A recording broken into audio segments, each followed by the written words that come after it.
The new year is a little over a month away, and I'm not one to focus on the holiday itself, but I do like to reflect on what it represents. And for a lot of people, it's newness, it's turning over the leaf, it's getting your life in order. And that's exactly what I want to talk about today.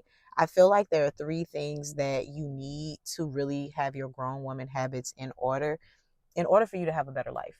This does not require perfection, but having a level of awareness and being honest with yourself about where you are and putting yourself in a position to change these things is going to be key. Now, I did do a video earlier this week about the 7 things that women should know. I think that you should watch that video for a more inclusive list because I'm just going to narrow this down to 3 things. The first is getting your finances in order. And I know you probably already know this, but the reason that we don't get our finances in order is because we have this all or nothing mentality. And y'all, I talk about this all the time. It does not have to be all or nothing. All or nothing ruins your life because you feel like you have to be perfect. You don't have to say, oh my gosh, I don't have a savings. I know I need to have an emergency fund and I just don't have enough money to save, so I'm not going to save. That is crazy. That is to your detriment. You have to save something. I don't care if it's $2 a month until you get it together. Do you hear me, girl? It is better to have something that you're putting aside to save, not because $4 is going to make an impact, but because making the habit of committing yourself to saving is what's going to do it. Now, when I talk about your finances, it's obviously not just saving, but I think that's the place where a lot of us need to start because so many people try to bite off more than they can chew, right? We're trying to do all of these different things at once. Even before you get to saving, you need to make sure that you're not putting yourself in a hole every month by spending more than what you have. And this is more common of an issue than we even realize. And I know this because most of us are not keeping a budget and we're not actually analyzing our spending. We're just swiping, getting the cash out, spending without having any regard to what's coming in and what's going out. And I was one of those people, y'all, so I can talk about this. If you go and look at your monthly expenses, like if you're always using your card to swipe, go pull up your statements. Go pull up your statements. If you want to, you can use apps that separate these things for you. I'm real old school. I don't really do too much when it comes to AI and apps. I use technology just like any other person. But some stuff, all of the automations be kind of creeping me out. I don't like it. But if you like it, I love it. Go for it. But you can also get yourself a highlighter, old school, get your statements out. If they mail it to you, you don't even have to print it. Start highlighting stuff by category. Look at how much you spend on eating out.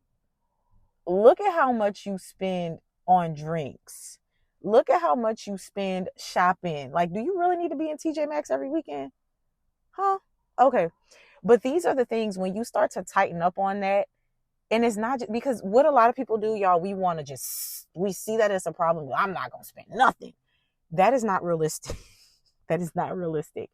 And I will say, if you're struggling with your finances in that way, if you're struggling to really get it together as far as how should my habits look? What should I be saving? What percentage should I be saving? How do I get my finances in order? This is a book that I recommend, and I'm talking to women, but this is not a book just for women. I just read it obviously from the lens of a woman. I love this book. This is the last financial book that I've ever read. I've read financial books before. I've always found that I can walk away with knowledge and increased awareness with other books. This book gave me the tools to start and to get it together. And I went through the process and I was amazed. And so I've been recommending this book to everybody. It's called I Will Teach You to Be Rich by Ramit Sethi. What I also appreciate about this guy is he has a track record of being there and showing up. He has, I don't know if he has a podcast, he probably does, but he has a YouTube channel where he talks about these topics. But he also, y'all, has a show on Netflix. I did not watch the show, but I am subscribed to his YouTube channel and I do watch his videos. He is great. He is great. And what I love so much about this book is he creates this 6-step plan for you. And it's called I Will Teach You to Be Rich. I don't want you to be turned off by the title because it's not about rolling in the dough. It's about taking however much you earn and making it work for your life. And sometimes when you hear stuff like that, you're like, yeah, whatever, girl, I make $30,000 a year. What he gonna help me to do? But you would be surprised how this system helps you to get control of your life and do better. He breaks it down into obviously saving. He also breaks it down into investing and automating systems. And when I tell you, I can't believe that nobody ever explained things to me as simply as he put it in that book. So if you're struggling in your finances, this is not sponsored at all, but if you're struggling in your finances, I highly recommend that you use that book as a tool. It's probably in your library. If you that down bad and you like, I got no money to spend on a book, girl, I hear you. Go to the library, get it on your audiobook. I have a playlist on TikTok where I talk about a lot of the things in that book. And the playlist is pretty extensive and it will help you with some generalized ideas. Like I said, the man has tons of free content that I think that you can benefit from. That's enough rambling on the book.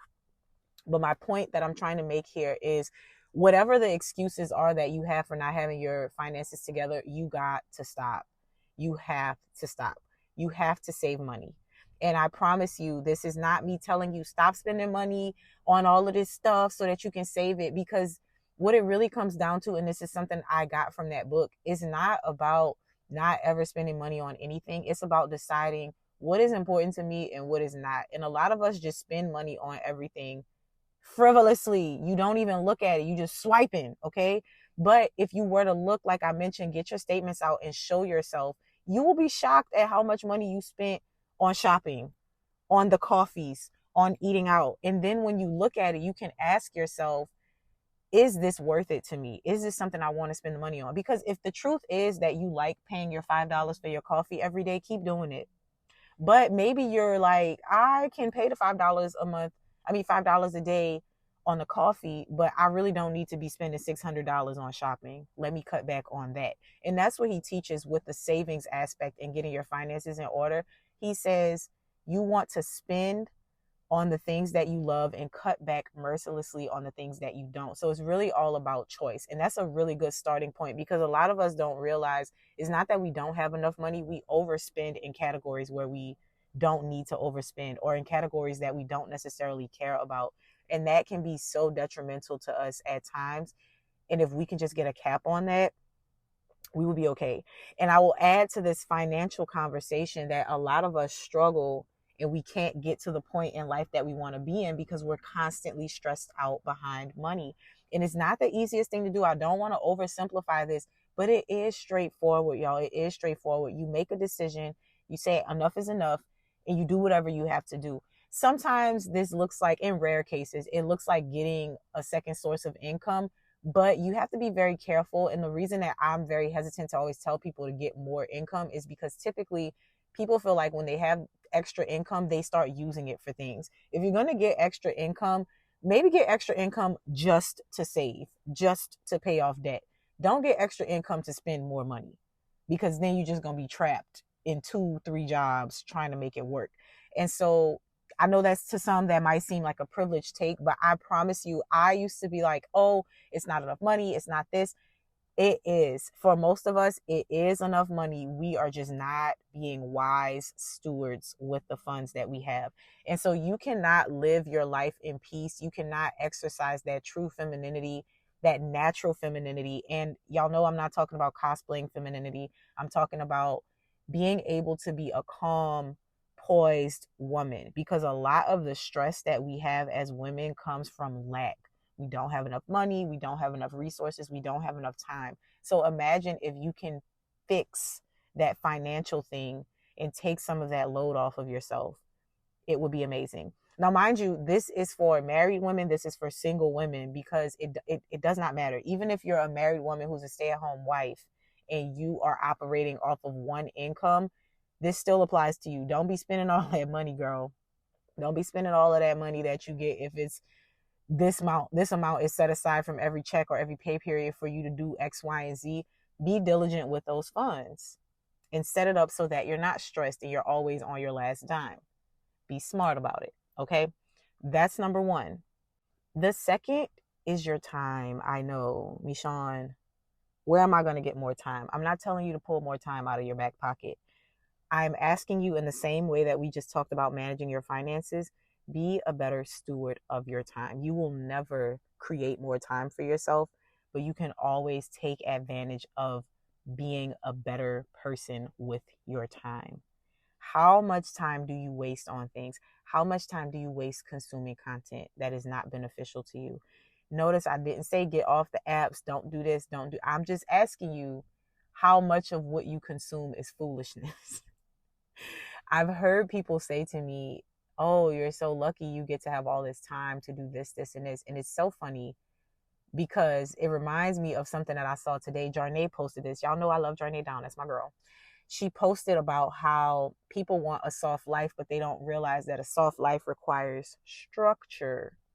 So for her, when she's showing up and she's pretty and her hair is done and she got up and did the workout at 4 o'clock in the morning and she's doing all the things and she's living her best life and she's doing content, it's because her life has structure. She's just not willy-nilly out here going with the wind.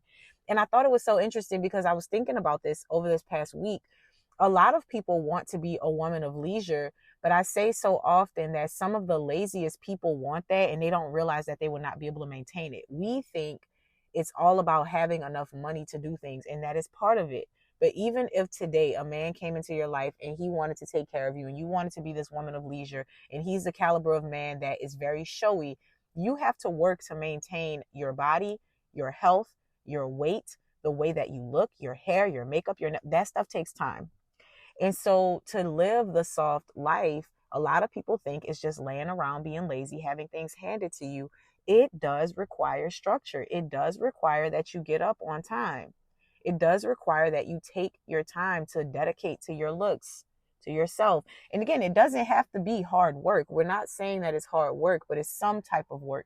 And naturally, for the women who do this well without being manipulative, the women who end up in these relationships with these men who take care of them, the best version of that woman exercising that is the one that is naturally like that. But even though she's naturally like that, it's because she likes to be womanly. She likes to wake up. She likes to do all of these things. And listen, I'm not telling you to do any of that.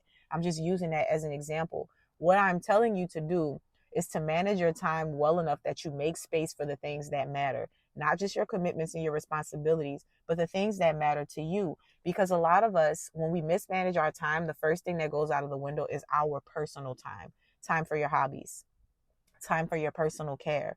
Maybe you can't afford to do the nails and to get your hair done and all of these things, but those things start to go out of the window as far as I'm not going to do them because I can't afford them, but I also don't have time to do it myself. And then you start to resent yourself because that's something you really like to do. If you don't care about getting your hair done, if you don't care about doing your makeup, if you don't care about doing your nails, then fine. But I know you care about having hobbies. I know you care about being able to take time just to do things by yourself, just to be able to go and experience life with your friends. And it's going to be important that you manage your time well so that you don't have to skip out on those things, so that you don't have to miss those opportunities to do those things. And that is what I'm saying. Be responsible with the way that you spend your time. If you find yourself watching a little too much TV, cut it out. And I'm not saying this to pressure y'all. I don't watch TV unless my kids are like, hey, mom, let's watch this movie. Unless it's a family thing where we're all like, we're about to pop this in and we're about to sit down and watch this. I don't watch TV shows because I feel like TV shows are a trap. There is nothing that I need to sit and entertain myself with for hours on end unless it is intriguing. I do watch a good documentary every now and then. Okay, every now and then. And then I do consume certain people on YouTube, but even my TikTok and Instagram consumption, it's next to nothing. I don't mean to sound like one of those people that's like I post and ghost, but I do. And I have times where I do dedicate time to scrolling and checking in with the people that I follow, because why follow people if you're never going to support them, you know? Or why follow people if you don't actually like their content? So I do have times when I do that, but I noticed that it's very easy to end up with a daily screen time of like 5, 6, 7 hours. And if that is you, that's where your time is going. I don't want to hear that you don't have time to go work out. I don't want to hear that you don't have time to go for your walk. You don't have time to get in your word. You don't have time for prayer. You don't have time for your hobbies. I don't want to hear it if your screen time is through the roof, girl. Get off the phone. Be more responsible with your time and do what needs to be done so that you're not running around here mad at everybody, envious of the people that can do it, jealous of the girl that is living the life that you say that you want, but you're not doing anything to get after it. This is going to be so important. And I really hope that I'm not triggering or offending anybody with my delivery with this. I promise you, I can talk to you like this and about most of the topics that we discuss because I've been there. I'm not speaking from a place of condemnation. I am speaking from a place of righteous judgment because I want you to do better. I see you spiraling and I want you to do better. I'm speaking from a place of love. I love y'all like y'all are my little sisters, like y'all are my little nieces, or like I'm your little sister. I don't know how old you are or where you are in your walk of life, but I always say I'm either your big sister or your auntie, and I'm okay with that. It's not ageism to call me TT girl. Call me TT. I got a little niece. But seriously, I don't want any of this to come off as making you really uncomfortable or making you feel bad about your life or making you feel like you're going to spiral even more into oblivion because of what I'm saying to you. But I really want us to be serious about these things, and I really want us to take it into consideration and to say, okay, I keep saying I don't have time, but I need to look at the time that I'm wasting and get that together. Now, I need you to take a deep breath because number 3 might send you into a spiral. Okay? You took your deep breath? All right, girl. Number 3 is you got to stop letting people drive you insane. I do have another book recommendation for this, but this is a concept that we've been talking about from the very beginning. When I was talking specifically to wives, when I was talking specifically to single women, when I talk about motherhood, you got to stop letting people drive you crazy. That's not grown woman habits, and it's going to kick you straight out of your femininity. All of these things prevent you from living your best feminine life. Because remember, and I've heard people say this, well, as long as I have a vag, I'm feminine. No, you're not. You're a woman. That makes you female, sister. Doesn't make you feminine. And the things that make us feminine are not about the things that we put on necessarily. All of that stuff, let me take a step back. If you do femininity correctly from the internal, the external will manifest itself naturally. When you take care of yourself, when you take care of your temple, you take care of your mind, you take care of your spirit, you prioritize yourself, and you learn to love, honor, and respect yourself, you're going to start looking like it. And it doesn't always manifest itself in one way. That's the one thing I hate about the conversation of femininity. How you look as a woman is not a one size fits all. Everybody has a unique style. So I'm not talking about that. If you look like you care about yourself, you're going to look like a feminine woman. But you can't look like you care about yourself and feel like you care about yourself and carry yourself as though you care about yourself if you don't, girl. You just can't. So let's talk about this. We talked about the finances. Okay. We also talked about you getting your time together. Those are 2 of the biggest resources that people neglect, women neglect to take care of. And as a result, it manifests itself as them being raging maniacs, feeling like they're in their masculine, always shouting, always angry. And this last aspect of not letting people drive you crazy is the final piece to this. So in order for you to not let people drive you crazy, the main thing you have to do is let go of control. I know it's hard. You want everybody to be acting right. You want that coworker to do her job so you don't have to do it. You want that man to pick up his socks off the floor. You want that man to respond to you in the way that you want him to respond to you. You want them kids to do what they're supposed to do. You want your mama to act like she got some sense. You want all of these things. And you want these people to do these things, not because you want to control them, but because you don't want to be driven mad. And you feel like, well, if everybody would just do X, Y, and Z, I won't be going crazy. And I promise you, that's why you're going crazy, because you're trying to control all these outcomes. You're trying to make people behave in a way that is not natural to them, in a way that is going to make you feel better.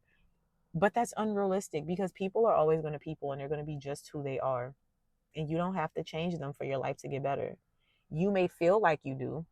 You may feel like, oh, this person is stressing me out and they're always doing this and it just drives me crazy. Newsflash, is driving you crazy because you let it, okay? Part of this is the responsibility of knowing I can control what I can control and I can't control what I can't. And the things that I cannot control, there are things that I can do. So 1, if a person genuinely is rubbing you the wrong way, pushing all of your buttons, and this is a person that you have to deal with, like it's a work setting, maybe it's somebody that you live with, maybe it's somebody that you're married to, you can make a decision to disengage in a way that you are not impacted by the things that they do. You just have to accept that this is how they are, and I don't need to feed additional energy to this. Because would you argue with a brick? Okay. So if it's the case that these are people that you don't have to be around, you can limit access. Now, we're not going to do any of this in a nasty, demeaning way. We're not going to be unforgiving. We're not going to hold grudges against people. We're going to give them grace. But I always tell people that giving forgiveness Giving grace does not mean you have the same access to me. So if somebody has done something to betray you, if somebody has done something to make you feel uncomfortable, if somebody has disrespected you in a crazy way, you can forgive them. You can give them grace by saying, we're all human and people be doing stuff, but you cannot continue to do that to me. And you limit that person's access to you. When you limit your access, you don't be rude, you don't be nasty, because that's a sign of unforgiveness. We don't want to do that. We're on our grown woman stuff. You don't have time to harbor unforgiveness and to be angry with people all the time. We're trying to get our lives together. We're going to give them grace and we're going to move on with our life.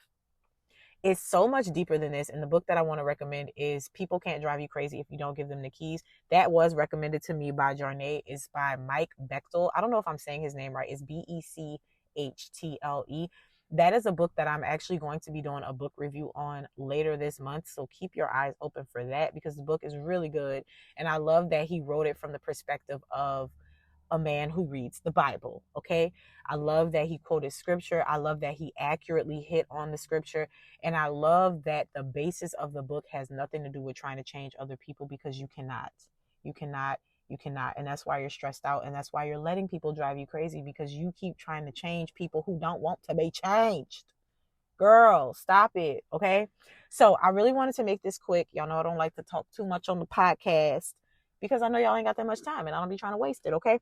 But these are the 3 things I really want you to start working on, even if you just peel one thing back every single week until the end of the year, and just rinse and repeat. You got about 6 weeks. I don't know. I haven't really looked. I just know we got a little over a month. It's the middle of November. You got that much time before 2026. If you start practicing these things now and modeling them out, it will not be hard for you to carry them forward. Is it going to be easy? No, but it's very simple. Okay. I never said anything that I said was going to be easy. Simple, not easy. Easy, no.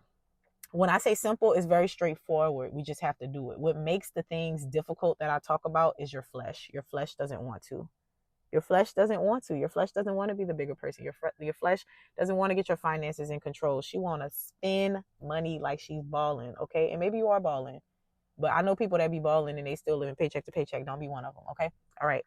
We just need to get it together, friend. So I do want to invite you to enroll in the Womanhood series if this is something that you struggle with, if you find yourself really suffering in your femininity, if you find yourself always putting yourself in sabotaging positions, if you find yourself always in cycles of bad relationships, the money is out of control, I don't have this going on, I have bad friends, they be backstabbing me, I don't know how to advocate for myself. Even if your work environment is toxic and you don't have the strength to stand up for yourself, I want to see you in the Womanhood series. What I'm not giving you is the answers to life, but I am giving you the keys to seek those answers in life, which is way better. Because if you teach a man to fish, he will never have to come back to you again. I hope y'all come back and stay a while.